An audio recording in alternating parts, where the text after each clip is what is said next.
Hello guys, இப்போ கோவக்காய் பொரியல் தான் பார்க்க போகிறோம். முதல்ல பான் சூடாயிடுச்சு. 3 ஸ்பூன் ஆயில் விட்டுக்கிறேன்.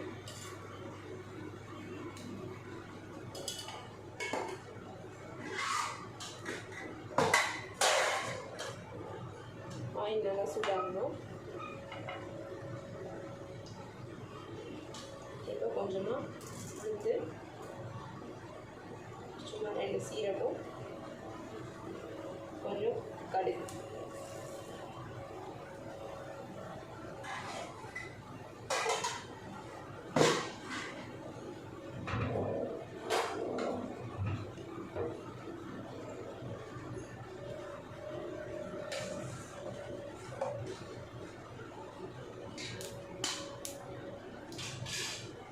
கடுகு வெடிக்க ஆரம்பிச்சிச்சு.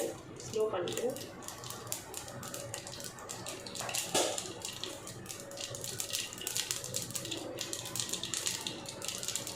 ரெண்டு கருவேப்பிலை, பொடியை நறுக்குன்னு வெங்காயம்,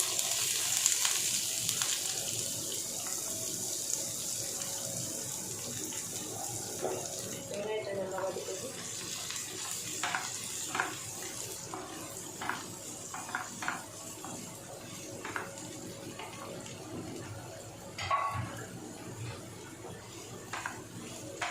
இதில் கொஞ்சம் மஞ்சள் தூள் ஆட் பண்ணிக்கலாம்.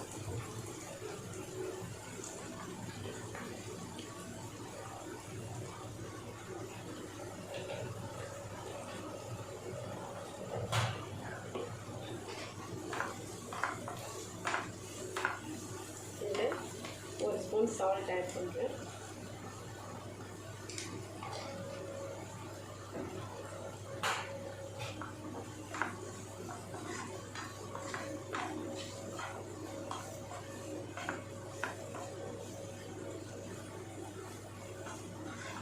இப்போ கொஞ்சம் மீடியம் ஃப்ளேம் வச்சுக்கோங்க.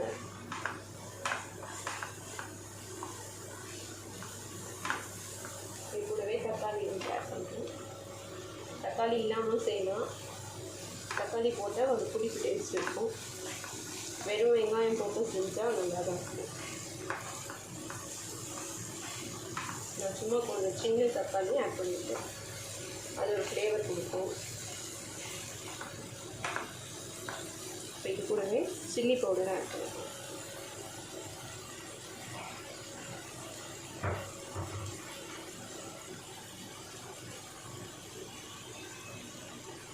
ஒரு 1/2 ஸ்பூன் சில்லி பவுடர்.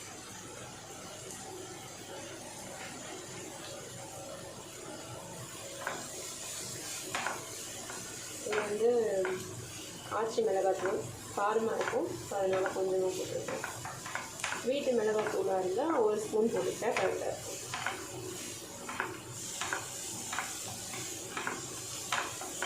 இப்போ இதில் கோவக்காய் ஆட் பண்ணிங்கன்னா it's very good for health. முக்கியமாக சுகர் கண்ட்ரோல் பண்ணும். ஸோ வீக்லி ஒன்ஸ் ஆட் பண்ணிட்டா ரொம்ப நல்லது.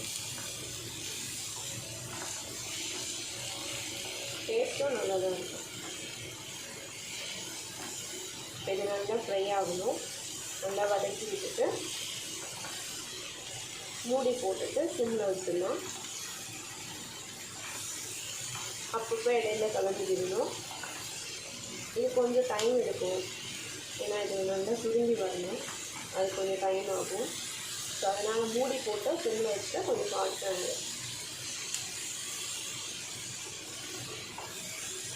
அவ்வளோதான். இதில் வேறு எதுவும் ஆட் பண்ண வேண்டியது கிடையாது. இது நல்லா சுருங்கி வந்துச்சு அப்படின்னா நம்ம ஆஃப் பண்ணிடலாம். கோவக்காய் வறுவல் ஆட் பண்ணி ரெடி.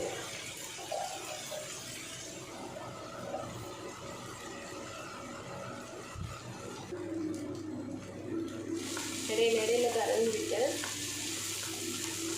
கலந்துட்டு மறுபடியும் மூடி வச்சுக்கோவேன். இன்னும் 2 மினிட்ஸில் இது ரெடி ஆகிடும்.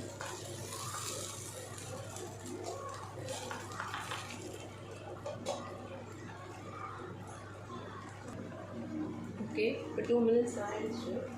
திறந்து பார்ப்போம்.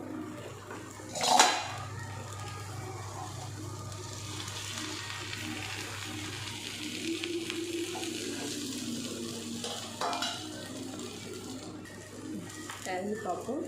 சூப்பராக ரெடி ஆகிடுச்சு. சாப்பிட தயாராகிடுச்சு. ஆஃப் பண்ணிட வேண்டியது. தேங்க்யூ.